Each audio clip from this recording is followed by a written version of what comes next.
Sometimes I just get up and want to paint, or just be moved to an emotion that I can't control, tears maybe, or joy, or just inspired. You know, as soon as I'm inspired, I want to live. I think that it's like art allows me to feel like I'm really alive. You know, and it's like I'm touching something that comes from a place that it's hard to get to sometimes. You know, every year we have an honor and tradition of awarding Hot Times Hero Medals. And in my book, you're one of the best heroes we've got.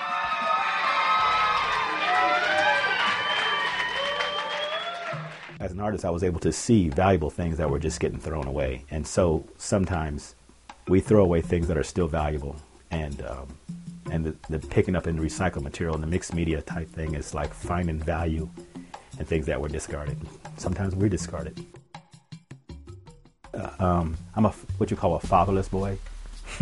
And so I felt a heart toward what you call fatherless kids. And sometimes we don't know what to do with them. We want to build places for them. I think ironically, it seemed like the fact that I didn't have a father, I felt like I needed to be a father. You know, it's kind of like you want to give away what you don't have. And even though schools reach out, there's still lots of kids that just don't have the wherewithal to get to a good situation. And when you're in a community place, word of mouth travels and you can get around. Transit Arts is a program for teens, and it focuses on empowering young people to use their talents, and it kind of catered to some of the kids that were into rap music, or this kind of venue where they didn't have a place to vent positively, and we started doing these open mics around teen centers, and we wound up finding groups of kids that follow. The community becomes the world at large, and so you kind of like look past color and look to the heart of a person, or the soul of a person.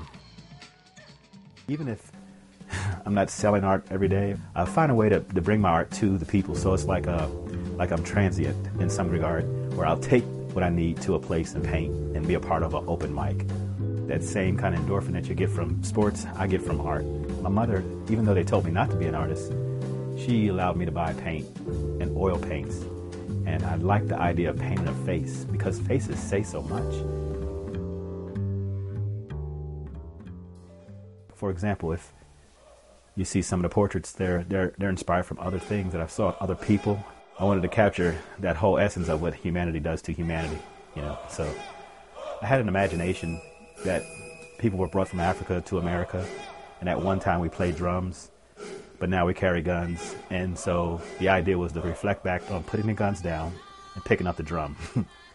And so the whole idea was passing down the story of the drum. The drum is symbolic of our heartbeat. And when we pass that kind of thing to a person, we give them something to kind of fight with, and we give them something to be sustained with. You know, my mother and brother found out that I wanted to be an artist. They told me that I could never be an artist. Artists never make money. I will always be poor. I felt as though my artist soul was homeless, because like I couldn't be what I wanted to be. I mean, I had to fight or prove or justify being an artist all my life. It still kept coming. The need to paint, the desire, and just the joy that comes from doing it. As I was painting a picture, I can hear him saying, "Use your gifts, boy." And I'm telling you, if you just use your gifts, you'll be a happy man.